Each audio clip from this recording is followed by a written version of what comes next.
Thanks for joining Sing Squad. I'm your host and political and cultural critic Sharron with two R's. And I'm joined today, I'm so excited, with my new co-host and historian and my TikTok sibling, Rosalie. And you're listening to Seen and Heard podcast.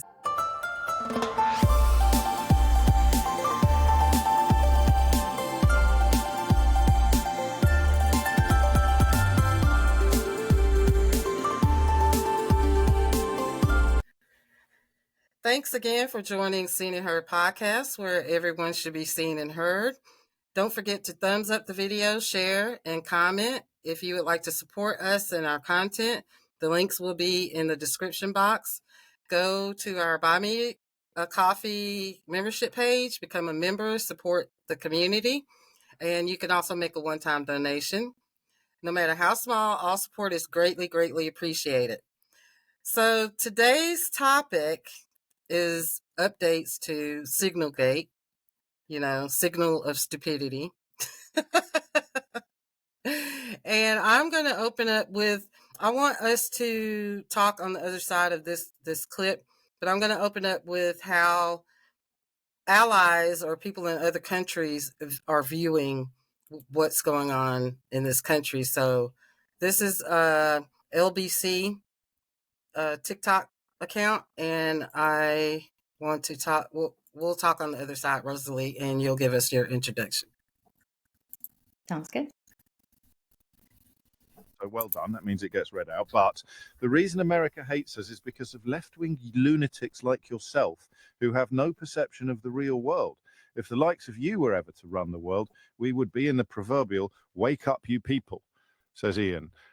2 days after the most powerful members of the United States administration almost certainly broke the Espionage Act, insulted all of their allies, didn't realize that they'd allowed a journalist onto incredibly classified conversations, and then lied about it, and then had the boss pretend that he hadn't heard anything about it. But yeah, it's, what's the word again? It's the left-wing lunatics you need to be worrying about, says Ian. Ian writes, I love you, James, so well done. Thoughts, Rosalie?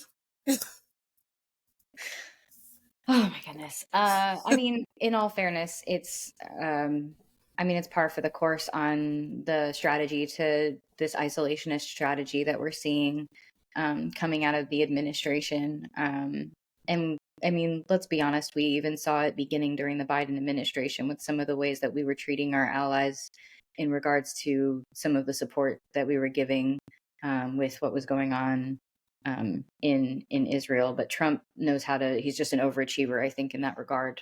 And it's only serving to clearly make it so that our allies know that we can't be trusted with critical information. Like at this point, it's putting us in a position that's going to continue allowing countries like China to come in and essentially become the new trustworthy big power in the world, because you can't trust the United States to, keep with the agreements that they say they're going to keep with, or even follow their own laws when it comes to sensitive and classified information.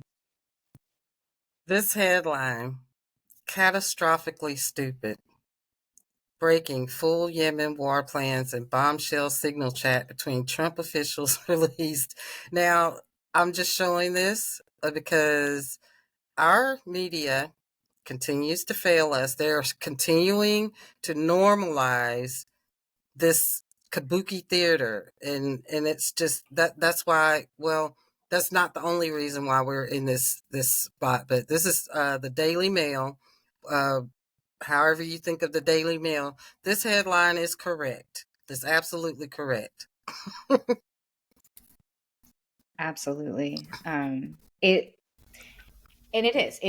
It's terrible for the future of the United States in so many different ways. And a couple of things that came out, if you want me to kind of get into some of the new updates that we've heard in the last 24 hours or so.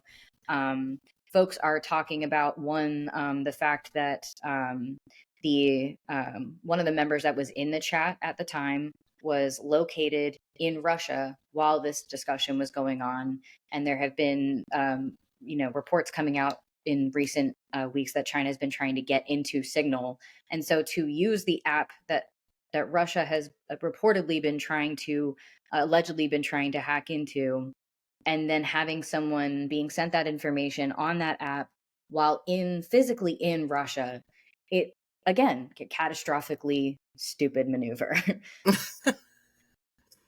And what was the backstory on Goldberg, Jeffrey Goldberg? Right. So he was, it's also being coming out there, adding a little bit of nuance to that conversation about the fact that he has past ties to Israel and the Israeli Defense Forces. At one point, dual citizenship, and is a prominent Zionist. So he's been described as a liberal Zionist, and sometimes can be a little bit critical of some of the things that are coming out of the Israeli camp. But if you read through a lot of the things that he's been involved in, I think we have some information I can go ahead and pull up. Yeah. He has a Wikipedia page. We'll do a quick rundown of some of the information on there, but here's another article I found that kind of backs up the information that's on here for folks who are a little bit more critical of Wikipedia. They nicknamed Hegseth Whiskey Leaks. Oh God. That man is going to get rolled out of existence, hopefully, as soon as possible. I have so many words to say. Right. I don't think a 30-minute podcast will cover it, frankly. We could do a 2-parter. So Jeffrey Goldberg, it says in here, has a past where he at one point lived in Israel and served in the IDF during the first Intifada as a prison guard. So he was part of the folks who were doing what we have now been confirmed over the last 18 months or so of what's been coming out and how prisoners are treated in that area, and there's plenty of stories about the horrors that were incurred on folks during the last Intifada, and so that kind of calls into question some of where his motivations are coming from. Of course, in this political environment, you can't rule that out as a contributing factor to when he decided to publish this information, and how it was published, and the fact that he removed himself from the chat when he decided to wait until it was after everything had happened to sound the alarm about something happening, even though it was clearly being discussed prior to that, and how that timing may have played out in the favor of the folks in the chat in a way. And it muddies the water, I think, on credibility. Right. On why and how these were released and where the permission comes from. And that's the problem with a lot of the things that we've been seeing recently. And just so you can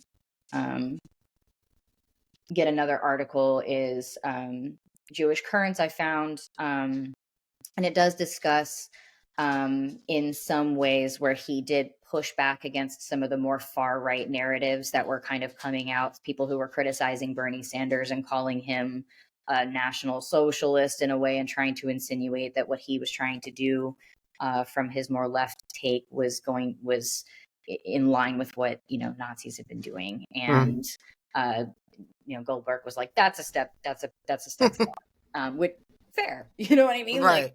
And so but again, it's one of those, you have to take it with a grain of salt, because if the perspective that it's coming from is somebody who is kind of aligned with another regime enacting very similar violence to the one that this regime is threatening here in the United States, and served in those forces, you can only assume that there's some sort of bias and nuance there that we need to consider when analyzing any information coming out of there. And so what were your thoughts about the new release of the new text that came out today? There was some more text that came out this morning, I saw. Right. So they basically, the Trump camp is trying to paint this reporter out to be a liar. Pete Hegseth all but came out and said that didn't even happen. And they said, all right, fine. For the sake of our integrity and national interest, they went ahead and they published those text messages, basically showing that yes, information that was compromising to that mission was shared. This is one of the first ones that I saw, and this is on Daily Mail, but they have all the copies here, so I'm just kind of sharing this as you're talking, so you can keep talking. I'll just kind of go through this gallery here. Can you see that gallery? Yeah, I can see it. So that's the first one. Yeah, you can basically see that he's giving out, the when, the where, the order that these different operations are going to be taking place in, what's going to be used, what type of weaponry is going to be used, all things that can be extremely dangerous to the folks who are carrying out that mission. And I'm not going to sit here and make light of the fact or ignore the fact that what they were discussing were the United States committing war crimes. Civilians have been harmed in Yemen repeatedly because of United States airstrikes. And so not only were they, according to many folks, breaking the Espionage Act, they were also discussing clearly incriminating on an international law scale information. And so the law has been broken in just like multiple massive ways. And again, catastrophically stupid. But at the end of the day, I do also question if this information was released, with the media currently capitulating to what Trump wants, are they allowing this to be released? Very coordinated, yeah. Right. So did you watch any of the any of the hearing yesterday? There were a couple of snips that I saw. I think it was of Tulsi Gabbard, I think. Yeah. She was so annoying. Not answering any questions essentially, but I didn't catch a ton of the hearings. I basically saw the tongue lashing that was given and the questions that were being asked of some folks and non-answers being given essentially. That's her right there. Yeah, it was. And John Ratcliffe. Yeah, he was another one that was embarrassing. He just he wouldn't really answer any questions either. So I'm just showing this slideshow. So later on, you guys can pause to read if you like. If you don't want to, which what I always do, and I link this article. The link to this article will be in the description. So if you want to read it in full, but I just found this interesting. These chat screenshots of the chat here. And then the name of the group is Houthi this, or it's like they're college frat guys. Our government is. I'm just imagining what other governments are thinking while they're watching this. When I saw it, when I heard about what happened, and then when I finally heard that one of the people that was on that chat was like physically in Russia, that like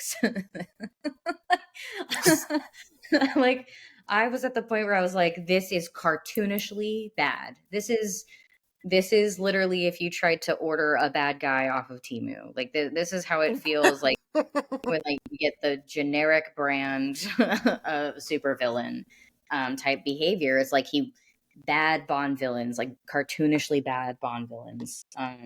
And it partially frustrates me because I'm like, okay, well, all of this is being released. They're allowing a scandal to happen on major news networks. What's going on that we're not seeing because we're allowed to see this scandal? Every time they show us something, it's because they're not showing us something else. And that's my thought first went to Elon. He's been quiet. What is he doing? Right. And he's been nothing but the headlines for weeks, and maybe an attempt to maybe take a little bit of the heat off is at play here. Obviously these are just questions. This is not right. Our thoughts are our comments are our own, and this is allegedly right. Like, and the way that I feel about it is that like the facts will always inform my opinions about almost anything that I talk about. When I ask questions, it's to give myself an opportunity to observe what's coming next, not to tell people this is definitely what's going to happen. It's if you're not doing the critical thinking part of what we're seeing in the news right now, and you're just taking everything at face value, you're not going to get to the meat of it. So I think that's important to just ask questions. Speaking of the news, Mika and Joe, they went to kiss the ring at Mar-a-Lago. Did you ever watch Morning Joe on MSNBC? No, but I did hear a little bit of them, of folks kind of holding their feet to the flames back when, basically saying that he would, on TikTok, saying that they were kind of schmoozing up to him and doing that kind of stuff. So. They were making excuses for themselves, which I never really watched their show, like watch their show. Now my disappointment is in NPR. So I think the lady, what was her name? Let me see here.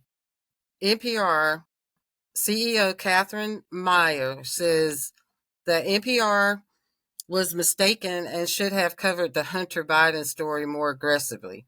She also said that NPR has acknowledged that the new CIA evidence about the Wuhan lab leak is worthy of coverage and have covered it. I grew up on NPR. Right. 30 plus years, avid news junkie listener at NPR.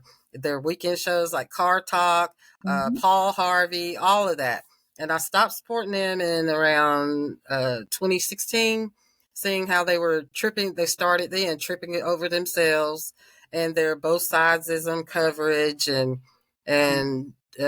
Trump, pretty much Trump. So, and now recently with them letting Joy go, I was less than impressed with Rachel's response to Joy being let go. So tell me your thoughts on that as her being supposedly an ally to Joy. I think it's fair, the criticism that she's been receiving, because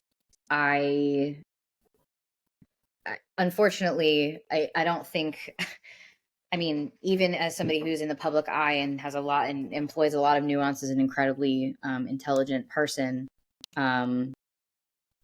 it's not, I would consider that she is still in the camp of liberal white woman, which we have been told time and time again is probably one of the most dangerous demographics in the country for, like, whether it's intentional or not, getting directly in the way of the point, even when trying to speak to the point.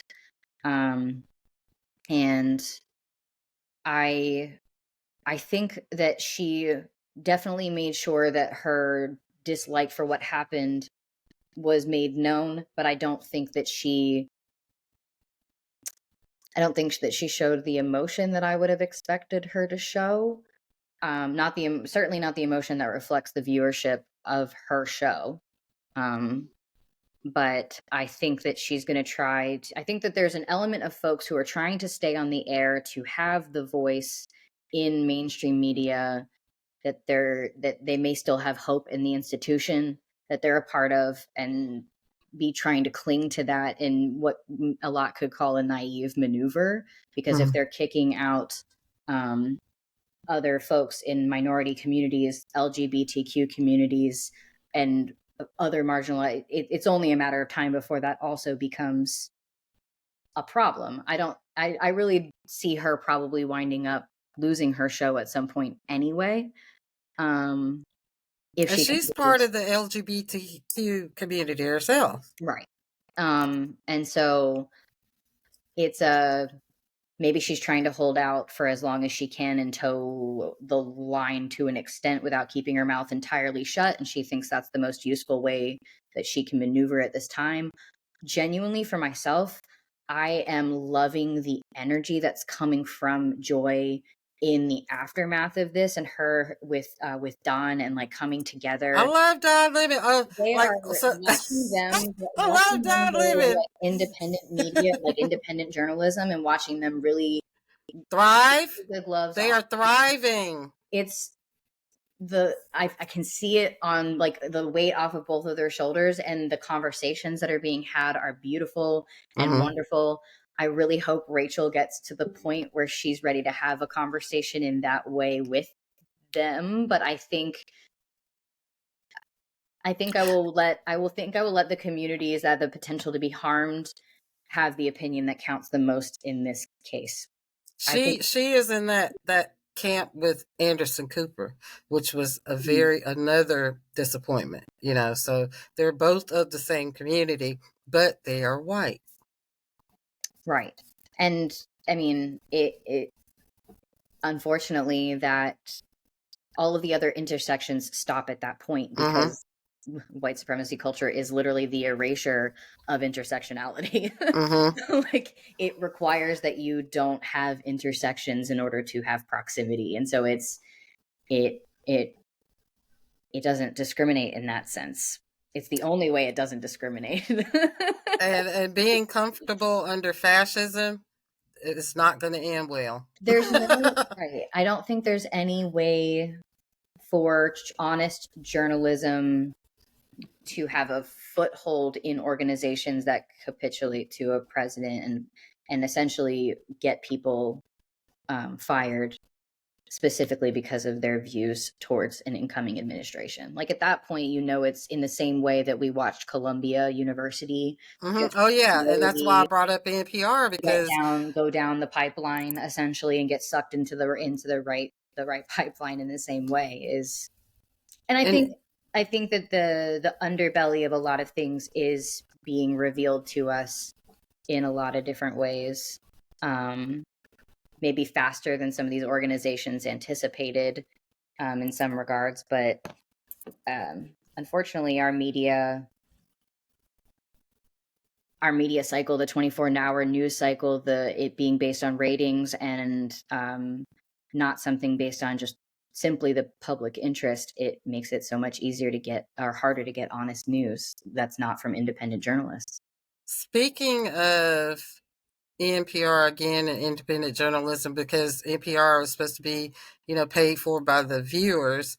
Right. This is because their hearing was today. So Catherine Mayer, years back, she says, this is how it's just disappointed to see all of these institutions that we thought and had trust in to stand firm, like NPR, public radio.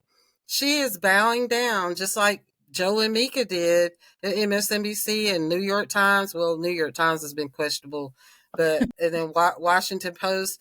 She made some tweets calling Trump a fascist and a deranged racist, which was true back a few years back. Here she's saying, as of today, I regret those tweets. I wouldn't tweet them against today. They represented a time when I was reflecting on something that the president had said rather than who he is. Okay, what does this look like to you? This is just sickening. It's sickening. Right. And it's, I mean, we are clearly, they're being strong-armed in the way that we can have empathy for the fact that that's what's happening, while also being horrified.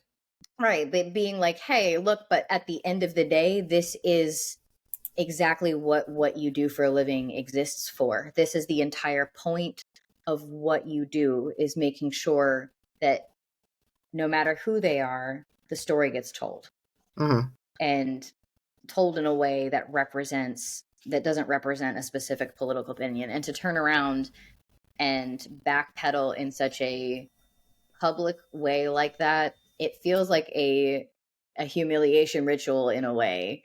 And you see that happening with a lot of folks who wind up kind of signing on to doing some terrible things. I think we've seen very similar things with John Fetterman coming out of Pennsylvania. And that whole whatever that turned into. You're on mute. Oh, you're muted. Oh, I was just like, I never liked him. There was probably a reason. Okay, no, I'm being mindful, but no, I never liked him. There's something off about him. That Fetterman guy, like when he first came on the scene, and then, but I did have sympathy for him when he had that stroke or whatever it is he had. Like, and then after that, then he goes full blown. He went. Like Yeah, not it was really Nazi. bad. Yeah, it's been an interesting opportunity to take a look behind the curtain, just in general. I think it's probably the first time that a lot of folks are turning around and actually looking. It's been kind of out there for the folks who have been in Paying the attention. folks like me, who it's been, we're waking up really within the last 5 or 6 years. And I remember looking at my best friend in 2015 and seeing, at that point, we didn't know if Trump was going to win or not.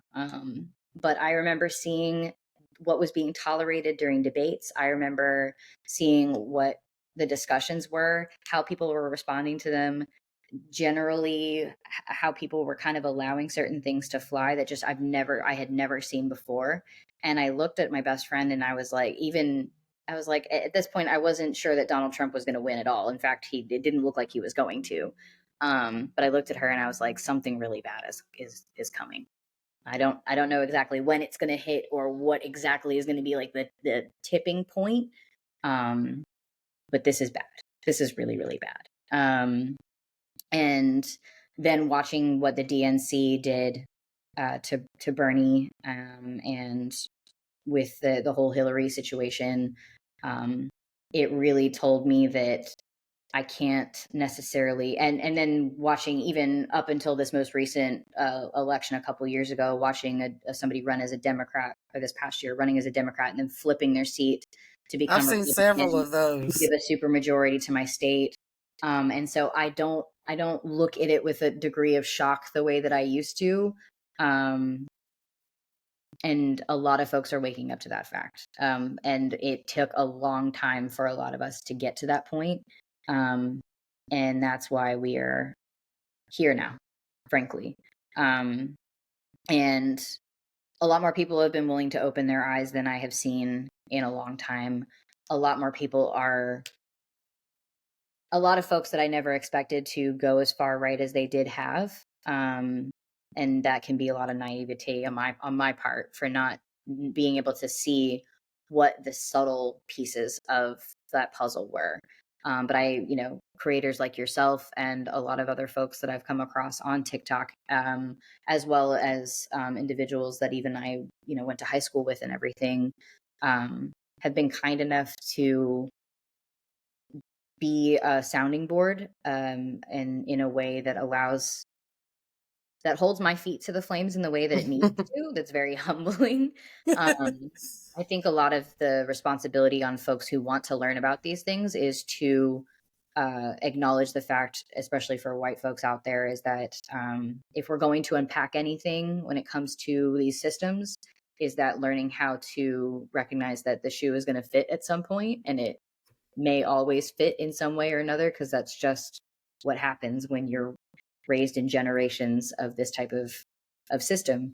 And just being willing to listen to people who have an experience that you'll just never see, because you'll learn so much more if you just ask the right questions and keep your mouth shut for a second, and listen. And all it takes is one question. And I would also like to add to the waking up part, because like I said, I was an NPR news junkie almost from birth. Now I'm just teasing. I grew up with the NPR. I enjoyed the shows and I enjoyed listening. Then it was a habit for 30 something years. Right. I had the radio on in my bathroom. So when I turned the light switch on, it was on NPR. So I am also guilty of not really paying attention, but I was hearing, hearing the show. So when you start paying attention, especially during the fundraising season or at the end of some of the shows, they go down a laundry list of sponsors for NPR, for the station. And something clicked, like it was after the Trump reign of terror, the first one. Something clicked when one day I was in the bathroom sitting on the toilet, and they were going through the laundry list of the sponsors. The NPR, this is sponsored by the such and such family, and this such and such family, and this, and then it clicked. I was like we're talking about billionaires owning all the corporate mainstream news media. Right. NPR, I was just like, they lied. They lied too. They lied too. You know, all this time it's like they're deceiving you with the public radio. Right. But rich old money owns the public radio. So they're dictating to public radio what they can and can't, air. Right. And in the same way that back in the times of, Rockefellers and Carnegies, they were able to get their hands in the school curriculum, in the pharmaceutical industry, in like subtle but in insidious ways that have such a broad reaching influence. The nonprofits. Yeah.